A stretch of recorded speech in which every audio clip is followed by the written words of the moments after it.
Yo, bro, low key, like listening to the two new Yeat songs, Heavy Stunts and King Tonka. I'm not gonna even lie to you, bro. Like I literally, like my left eardrum,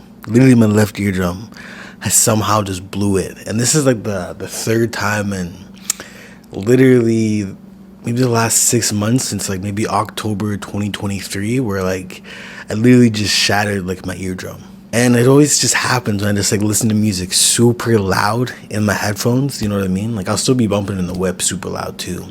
Don't get me wrong. I've already blew my speakers. I'm gonna need to install a sub and shit like that. But like, yo, this was like probably, I guess you could say, like a week ago.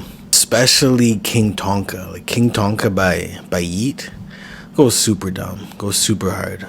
But yeah, literally King Tonka. I literally had it on repeat and repeat and repeat to super loud because I was super anticipating this snippet. Like I remember when Yeat was pretty much just saying, "Yo, I'm gonna go back to my old sound," just because of the whole controversy of him pretty much switching up his style just so drastically. Like it was just so quick.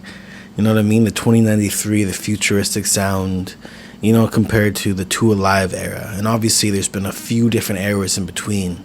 You got the Geek Pack, which was still rage. You got Life, which is more of the Benny X wave a little bit, which is one of my favorite Yeat projects by far. And then you got Afterlife, where he really just kind of just stuck his nails into the full Benny X theme. And he started kind of having more of a muddy, darker sound, kind of similar to the Live and 4 Owl era, but definitely more darker. And then 2093, he kind of just really went futuristic, and I'm not even talking about barely any rage beats at all. Like I can barely even think of any songs that had a rage beat on it. He just really went left field with it. So when I did not like the project. Like I thought the project was really, really good. It's just like different times of the day. Like I can't always listen to it because it's not as quite upbeat. You know what I mean? But even the whole concept of the album, I really respected and appreciated and really enjoyed it. It's definitely my top 3 this year. But right when King Tonka came out and I saw that snippet, I was like, yo, like I'm super down for this snippet. Like this is the Two Alive sounding, you get the 4 Owl, the rage sound and shit. So when that song finally came out, I just had it on repeat. Some people were kind of like at least in the comments were like, oh, like he's kind of backpedaling a little bit. He's not he's not like staying evolved as he was with 2093. But I think it's a really dope switch up, and I just happen to love the track so much. It just slaps so hard.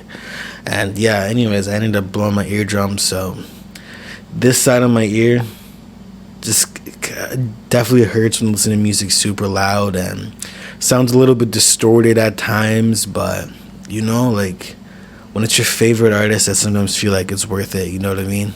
Obviously once I'm in my 70s or 80s or however old, this ear is probably gonna be deaf, and I wouldn't be surprised if this ear goes deaf within I don't even know, like even soon, because like this ear literally hurts when I listen to music. Low key, I should be suing Yeat, you know what I mean? He made me deaf. But real talk though, like obviously he's my favorite artist, so like it's definitely worth it. And yeah, like the King Tonka track, I'd probably give it like a 8 out of 10. I would give it a 10 out of 10 if it didn't blow out my speakers in my car and blow my eardrum. Like obviously the beat is just overtakes his vocals so much to the point where it's just like a little bit much at times. But overall it's a pretty solid track, and it's dope seeing Yeat being able to like show his rapping abilities again, even though he's not necessarily rapping fast like the old Yeat, but he's still like more rapping. And then the song Heavy Stunts with Don Toliver was really, really good. I liked it a little bit more than King Tonka actually, and as you can see, the numbers don't lie. It's at 523K. Someone else I wanted to mention, the numbers aren't as good. They're not as good as you would have hoped. You know what I mean? Like the numbers should have done better. You know what I mean? On a little side note, we need to get these numbers up right here. The last Few drops have definitely been flopping a little bit, not gonna lie. Gotta kind of focus in more. Helly Man was really good as well. And then Marching is probably my favorite Yeat leak ever. It's just so good. But Heavy Stunts is just like more of the vibey shit. And that's kind of the more Yeat vibes are kind of like the best. I do like the heavy shit too, like King Tonka, but Heavy Stunts is just pretty fire. And Don Toliver just absolutely killed the pocket. Like, you could arguably say he did better than Yeat on his own track. Obviously, it wasn't Don Toliver actually writing it. As everybody knows, it's, Beam, Travis Scott's ghostwriter, Don Toliver's ghostwriter, and, it just sounded really good together. Don Toliver and Yeat. But, man, Yeat low-key blew on my eardrums, paused on that shit, but yeah, like, I'm having some trouble hearing in my left ear. And I love listening to music and shit like that.